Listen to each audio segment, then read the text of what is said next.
Hello，大家好，我係 Jenny，睡眠顧問。你嘅 BB 係咪一放低就醒呢？並唔係你抱得太多，而係少做咗呢一步。想象一下，凌晨1點半，成個屋企都好安靜，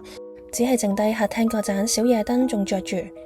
有一位新手媽媽就抱住2個月大嘅 BB 喺個客廳嗰度慢慢行嚟行去，佢差唔多行咗40分鐘啦，由梳化行到窗邊，再由窗邊行到去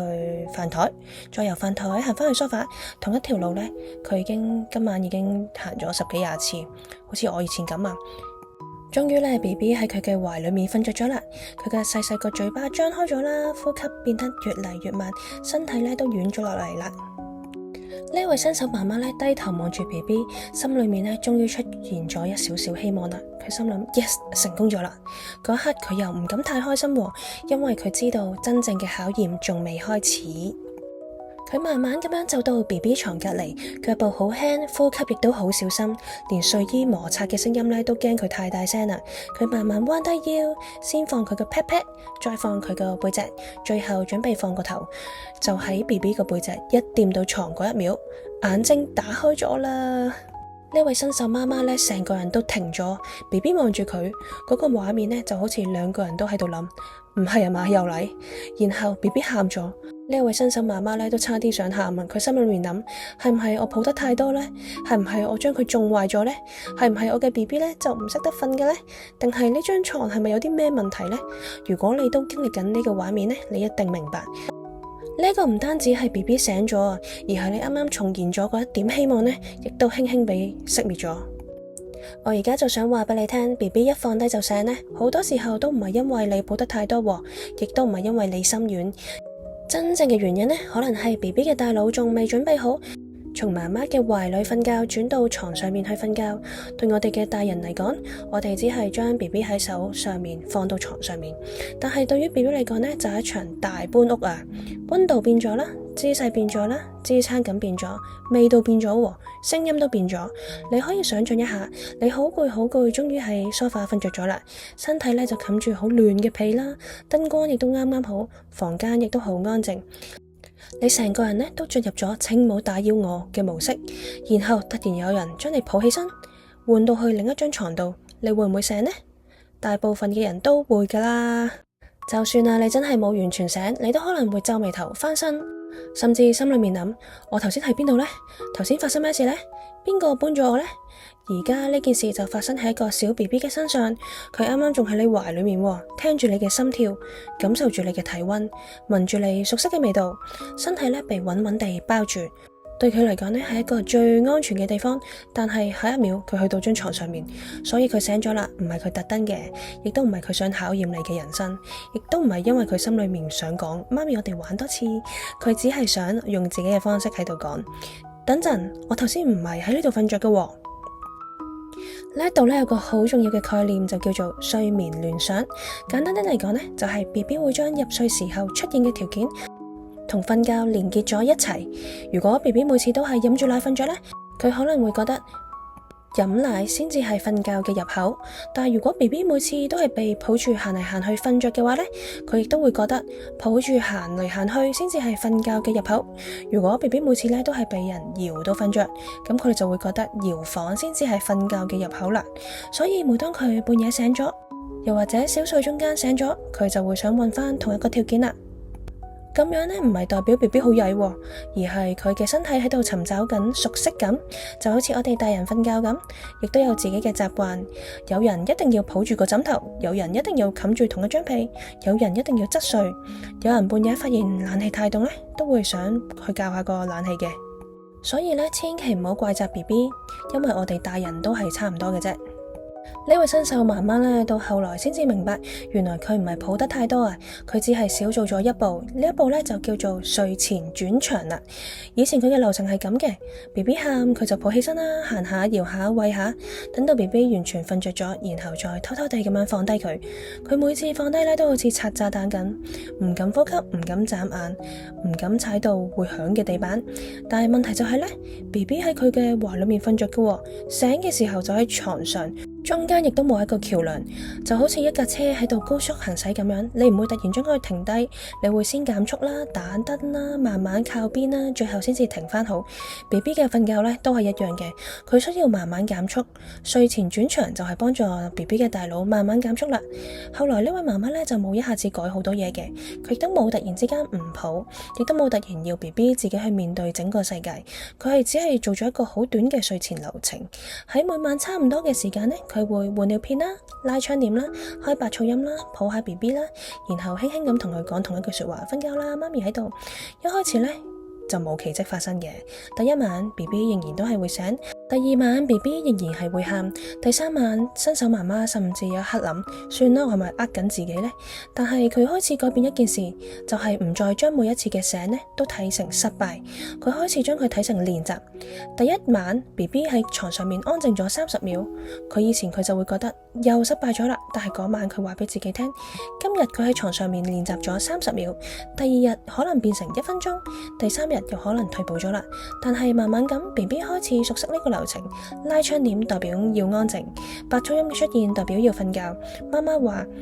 瞓覺啦，媽媽喺度，咁就代表安全啦。1星期之後呢，有一次 BB 竟然可以喺床上面入睡啦。雖然唔係每一次都成功，亦都唔係從此每一晚都係咁完美，但係新手媽媽第一次感覺到，原來唔係我唔得嘅，原來 BB 都可以慢慢學習嘅。呢個就係 Jenny 初生嬰兒課程嘅威力啦。所以如果你嘅 BB 一放低就醒嘅話呢，你可以由今晚開始做3件好簡單嘅事情。第一，建立一個短而固定嘅睡前儀式，唔使好複雜嘅，唔使好似5星級酒店咁樣服務，唔使又按摩又唱歌又講故事又播古典音樂，最後 BB 都未瞓呢，爸爸媽媽咧都攰到瞓着咗啦。你只需要一個簡單重複容易做到嘅流程，例如換尿片啦、拉窗簾啦、開白噪音啦、抱下啦，講一句固定嘅晚安語句，放喺床上面。重點呢並唔係完美，而係重複，因為 BB 嘅大腦呢係好中意重複嘅，重複就會帶嚟安全感。第二呢，就要唔好每次都等到佢瞓到冧晒先至放低。我知道呢句說話聽落好似好得人驚，好多爸爸媽媽都會諗，唔等佢瞓到冧晒，你係咪想我重新氹多佢1個鐘頭呢？我非常之明白，但係如果 BB 每一次都喺你懷裏面完全瞓着咗，床就好難成為入睡嘅地方噶啦，床只會變成醒來嘅時候突然之間出現嘅地方。你可以試下嘅，喺 BB 已經好眼瞓但係未完全瞓着嘅時候呢，將佢放到床上面，俾佢一個小嘅機會喺床上完成最後一步。一開始嘅時候可能就係得10秒，亦都可能今日成功，聽日又唔成功，但係唔緊要嘅，呢個係練習，並唔係考試。記住啦，最好係眼睛張開嘅狀態放喺床上面。第3就係放低嘅時候要慢，但係唔好偷偷摸摸喎。好多爸爸媽媽喺放低 BB 嘅時候呢，真係好似喺度做緊特務嘅任務啊！腳步要輕啦，呼吸要停啦，手要慢慢抽，連喺床邊嘅木板聲呢都記住嘅喎。但係 BB 係好敏感嘅，你越緊張呢，佢可能越感受得到。所以呢，放低佢嘅重點係慢，但係要穩陣。你都可以先放 pat pat 啦，再放背脊，最後先放頭部。放低之後呢，唔好即刻將隻手抽走，可以喺 BB 嘅心口嗰度或者肚仔嗰度停留幾秒，等佢感覺到雖然我喺床上面啦，但係媽媽都喺度嘅。雖然姿勢改變咗，但係爸爸都喺度，我係安全嘅。呢幾秒呢，就係好重要嘅安撫性過渡，對於大人嚟講呢，都只係幾秒嘅啫，但係對於 BB 嚟講呢，呢幾秒就係話俾佢嘅神經系統知，唔使驚啦，可以繼續瞓覺。當然唔同嘅年齡方法都係唔同嘅。如果你嘅 BB 係0至3個月呢，我哋嘅目標並唔係嚴格咁樣訓練。呢個階段最重要就係建立溫和睡眠嘅基礎，等 BB 慢慢分清日頭同埋夜晚，慢慢熟悉睡前流程，慢慢習慣安全嘅睡眠環境，慢慢知道呢床都係可以用嚟瞓覺嘅地方。呢個年紀嘅 BB 呢仲係好細，佢哋需要抱，需要安撫，需要安全感，所以千祈唔好因為要抱 BB 就怪責自己。安全感並唔係壞習慣，安全感係學識瞓覺嘅起點。但係如果你嘅 BB 已經到咗5至24個月咯，仍然都長期夜醒、奶睡、抱睡，短小睡，又或者每晚都要氹到爸爸媽媽懷疑人生嘅，咁樣你就可能需要一個更完整嘅睡眠計劃啦。因為呢個年紀嘅 BB 呢，已經可以開始學習更加清楚嘅睡眠節奏，例如幾時應該瞓啦，點樣瞓啦，半夜醒咗應該點再瞓啦，小睡要點樣延長，點樣可以唔使每一次都靠奶啊、抱啊、搖啊先可以瞓得翻。咁樣做並唔係叫你要狠心，亦都唔係叫你要唔理 BB， 而係用所有步驟嘅方法幫助 BB 學習自主入睡。真正嘅目標呢，並唔係要等 BB 唔需要你，而真正嘅目標呢，就係要等 BB 喺有安全感嘅情況之下，慢慢相信我都可以自己瞓嘅。上完咗我嘅初生嬰兒課程呢，幾個星期之後，呢位新手媽媽同我講咗一句說話，佢話其實都唔係要 BB 每晚都瞓得咁完美，但係我自己就唔使咁慌張啦。我覺得呢句話呢好重要嘅，因為好多時候呢，育兒方式嘅改變唔會由 BB 突然之間瞓足12個鐘頭開始，而係爸爸媽媽心裏面少咗啲自責。以前 BB 一醒呢，爸爸媽媽心裏面第一個想法就係我又失敗咗啦，但係而家 BB 一醒呢，佢就會諗佢喺度學緊，而呢個想法呢，亦都改變咗整個晚上。BB 喺度學習緊，媽媽喺度學習緊，爸爸亦都喺度學習緊。BB 學習緊認識張床，學習緊由清醒去到想瞓覺，學習緊點樣由懷裏轉到去床上面入睡，學習緊半夜醒嘅時候呢，點樣重新入睡。而爸爸媽媽呢，亦都學識睇 BB 嘅睡眠信號，學習建立節奏，學習緊咩時候應該安撫啦，咩時候應該俾少少空間啦。呢個並唔係一晚會完成嘅事，而係每一次固定嘅睡前流程，喺度幫 BB 嘅大腦鋪路。今日鋪一啲，聽日鋪一啲，有一日呢，呢一條路就會變成咗 BB 熟悉嘅睡眠路線啦。所以今日呢個影片呢，我最想你唔係記住10個方法，而係呢一句 BB 唔係特登醒嘅，佢只係仲未識得點樣繼續去瞓。你並唔係抱得太多，你只係需要幫助 BB 建立一座橋。一座橋呢，係由懷抱去到床上嘅橋，一座由安全感去到自主入睡嘅橋，一座由每晚都崩潰到全家慢慢安睡嘅橋。呢一座橋呢，唔需要一日建好嘅，但係你可以由今晚開始放低第一塊小小嘅石頭，可能係只係一個固定嘅睡前流程，亦都可能係同一句溫柔嘅晚安語句，可能係放低咗之後隻手停留多幾秒，亦都可能係喺俾 BB 喺床上練習多30秒。好細小，但係好重要，因為對於 BB 嚟講呢，睡眠並唔係命令，睡眠係一種信任。當佢慢慢相信床係安全嘅呢，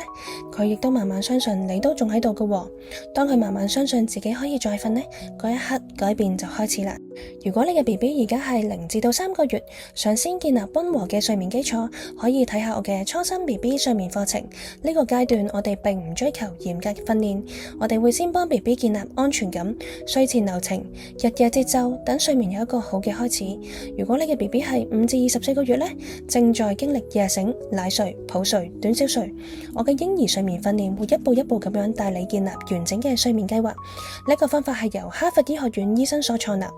幫助 BB 用14個晚上學識自主入睡，亦都俾爸爸媽媽重拾自己嘅 me time。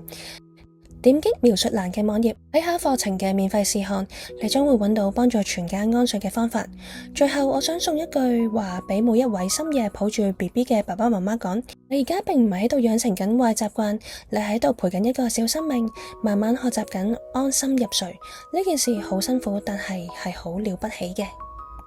Sweet baby Jessica, close your eyes. Stars are dancing in the skies. Mommy, Jenny's here with you. Dreams so lovely, dreams so